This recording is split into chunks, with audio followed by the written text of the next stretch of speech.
Em nome do Pai, do Filho e do Espírito Santo. Amém.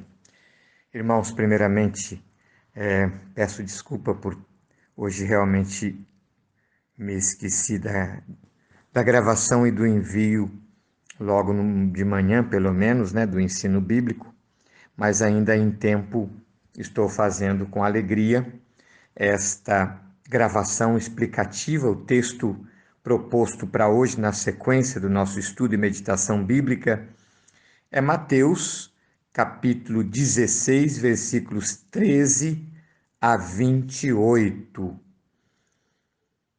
É dividido em três partes, em três passagens, ou a palavra técnica perícopes, no caso, a identificação de Jesus como Filho de Deus, da parte de Pedro, em nome do Colégio Apostólico, frente à pergunta de Jesus: para vós quem eu sou? Depois o primeiro anúncio da paixão e depois a cruz como exigência do discipulado, a renúncia como marca por excelência do discípulo de Cristo.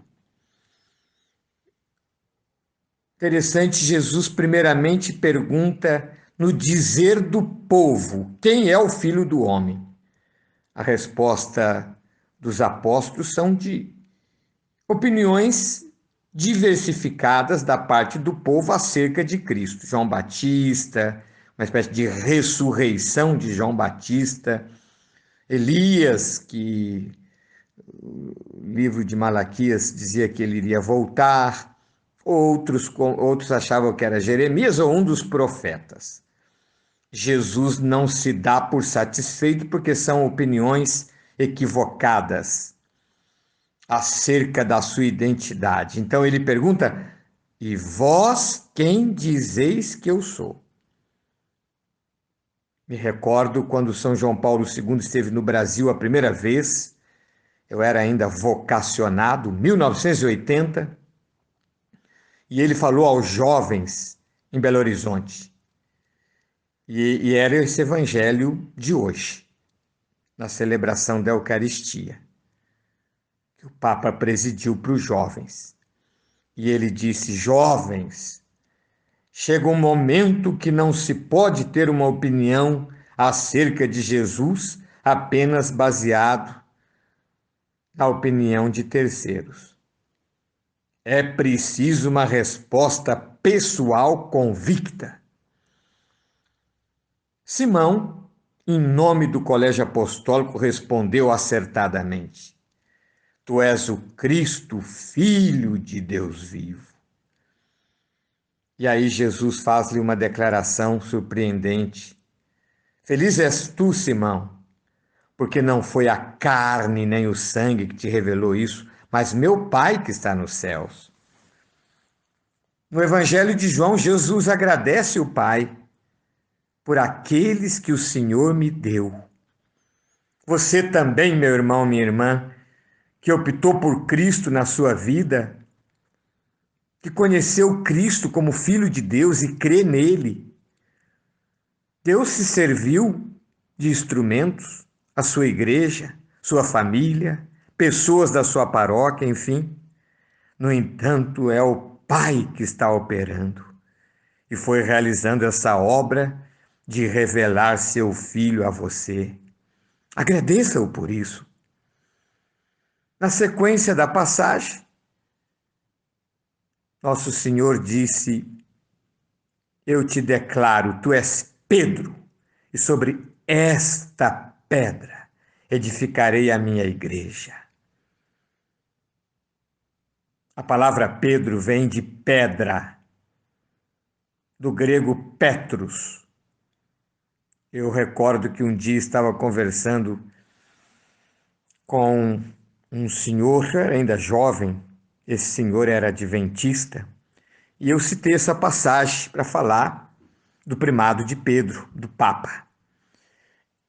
E aí ele deu uma explicação estranha, ele disse, não, Jesus disse a Pedro, tu és Pedro, Aí ele voltou o dedo para si mesmo e disse: E sobre esta pedra edificarei a minha igreja. Mas isso não se fundamenta na interpretação do texto, porque o próprio nome de Pedro significa pedra. Exatamente, Jesus utiliza do nome de Pedro para falar da sua missão, do seu primado. Tu és pedra, quer dizer, tu és Pedro, tu és pedra. E não voltou o dedo para si mesmo, mas para Pedro mesmo. E sobre esta pedra, claro que Jesus é a rocha, carta de Pedro, a epístola de Pedro fala exatamente essa rocha que é Cristo, mas Pedro é rocha, na medida que professou a fé em Cristo de uma forma acertada como Filho de Deus. Então, caminhamos como Igreja Católica sobre a rocha de Pedro, e isso é bíblico. Depois vem o anúncio da paixão. E é curioso que logo depois dos apóstolos de Pedro declarar a verdadeira identidade de Jesus, ele passe a falar da sua paixão. Ele quer mostrar a identidade do seu messianismo.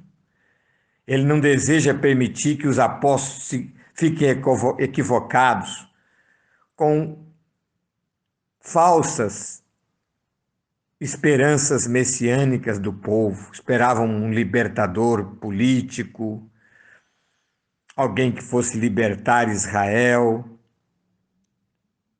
através até, quem sabe, de revolução, como foi feito por Davi. Jesus quer mostrar o seu destino é a cruz, mas será ressuscitado, ele ressuscitará ao terceiro dia. E quando Pedro começa a dizer ao Senhor que isso não irá acontecer, Jesus é veemente: afasta-te de mim, Satanás, tu és para mim um escândalo. Palavras fortes. Mas Jesus viu que aquelas palavras eram palavras que iam contra a vontade do Pai. E por fim, Jesus fala do destino do discípulo: tomar a cruz e segui-lo. Ou seja, o mesmo destino do Mestre.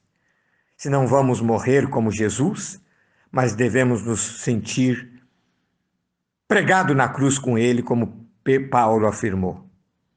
Estou pregado à cruz de Cristo.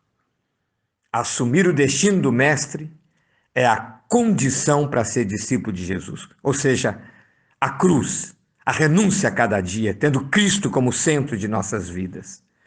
Louvado seja nosso Senhor Jesus Cristo. Para sempre seja louvado.